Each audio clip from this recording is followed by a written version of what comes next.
Iniciamos un nuevo tema. Es interesante porque vamos a reflexionar sobre la comunicación desde el punto de vista de la filosofía.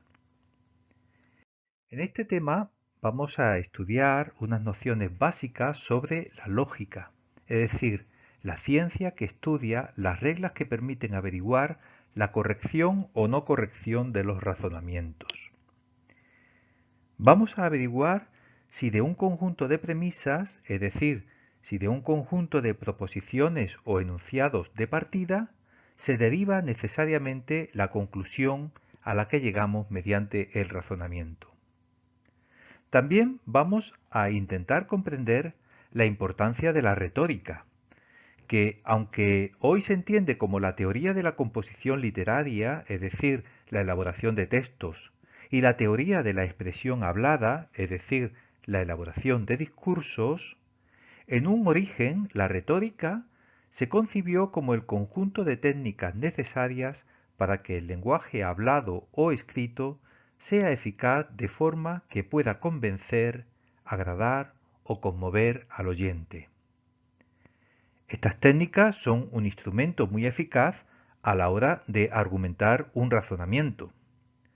Sin embargo, los razonamientos pueden no ser válidos, aunque tengan apariencia de validez. En este caso estamos hablando de las falacias. Es muy interesante comprender las falacias porque en muchos ámbitos de nuestra vida vamos a enfrentarnos a ellas. La falacia es un razonamiento con apariencia de validez, pero que en el fondo no es válido porque no sigue un razonamiento lógico. Otro aspecto interesante es la reflexión sobre la relación que tiene la comunicación con el lenguaje y la verdad. En muchas ocasiones, nuestro filtro para detectar la verdad es la comunicación recibida desde el exterior. Es cierto que no toda la comunicación se realiza a través del lenguaje verbal me refiero, pero también es cierto que lenguaje verbal es un medio de comunicación privilegiado en el ser humano. No toda la comunicación se da a través del lenguaje verbal, pero a su vez no todas las palabras son comunicación. De hecho, hay animales capaces de emitir palabras. La pregunta es, ¿estos animales hablan? ¿Qué nivel de comunicación tienen entre ellos y de ellos hacia nosotros? Los loros, las cotorras o los periquitos no hablan. Pueden repetir sonidos similares a las palabras de los humanos, pero no hablan. Ni siquiera un bebé que balbucea mamá o papá está hablando. El ser humano es el único animal que tiene palabra, es decir, que dota estos sonidos a los que llamamos palabras de símbolos lingüísticos. Porque de hecho el ser humano es un animal simbólico. Por tanto, nos podemos preguntar, ¿qué es la palabra? ¿Qué relación tiene la palabra con el ser humano? ¿Qué valor tiene la palabra en el ser humano? ¿Qué pasaría si la palabra pierde valor? ¿Qué nos pasa cuando dejamos de ser personas de palabra?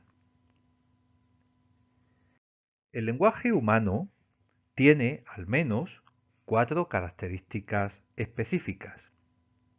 La universalidad semántica, es decir, la capacidad de referirse a cualquier realidad física o mental. La productividad, es decir, la posibilidad de construir sin límite de frases mediante la combinación de solo unos pocos signos elementales. El lenguaje verbal es desplazado, es decir, no es necesario que esté presente el objeto del que se habla para que se establezca la comunicación. Por último, el lenguaje verbal está vinculado con el pensamiento y en consecuencia con las 3 operaciones básicas del pensamiento, que son la creación de conceptos, la elaboración de juicios relacionados con esos conceptos y la construcción de razonamientos relacionados con los juicios. En los seres humanos, el pensamiento y el lenguaje están irremediablemente unidos. El problema surge cuando se intenta establecer cuál y cómo es la relación que hay entre pensamiento y lenguaje. En este tema no hay unanimidad.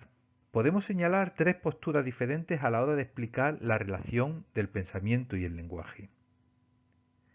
La primera postura, la que veis ahora en pantalla, es aquella que viene representada por las personas que entienden que el pensamiento es anterior al lenguaje. A lo largo de la historia, esta ha sido la postura más habitual. Para autores como John Locke o Jean Piaget, el lenguaje no es otra cosa que la expresión de ideas, un conjunto de signos que el ser humano utiliza para expresar las ideas que previamente tiene de los objetos que nombra con el lenguaje. La segunda postura viene representada por aquellos que defienden que el lenguaje es anterior al pensamiento. Por tanto, solo es posible pensar a través del lenguaje. Por eso, cada idioma determina una forma de pensar, de organizar y de entender el mundo. Por tanto, para estos autores, no existe un lenguaje universal, sino que es el lenguaje el que determina las estructuras mentales o el pensamiento. Autores como Sapir mantienen que el pensamiento está determinado por el lenguaje.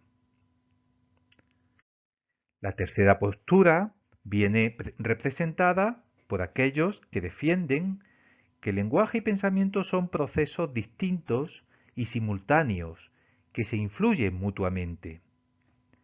Autores como el psicólogo bielorruso Vygotsky defienden que pensamiento y lenguaje tienen origen distinto y que en algún momento del desarrollo, en torno a los 2 años de edad, pensamiento y lenguaje se unen para dar lugar a una nueva forma de entender la realidad. A esta nueva forma se le llama pensamiento verbal. Esto significa que hay una fase previa de pensamiento que podemos llamar prelingüístico y que desaparece una vez que pensamiento y lenguaje se unen y se hacen simultáneos. Pero no todo el lenguaje es verbal.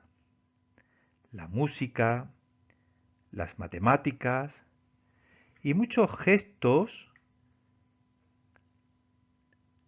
son y constituyen sistemas simbólicos de comunicación. De hecho, un símbolo no es otra cosa que un signo eficaz, es decir, un signo que transmite aquello que significa. Por ejemplo, cuando damos un abrazo, transmitimos a través de ese abrazo lo que el abrazo significa. Transmitimos cariño, cercanía, solidaridad, etc. Ser simbólicos permite al ser humano mostrar lo trascendente, lo sobrenatural, la belleza, lo que va más allá de la pura materialidad.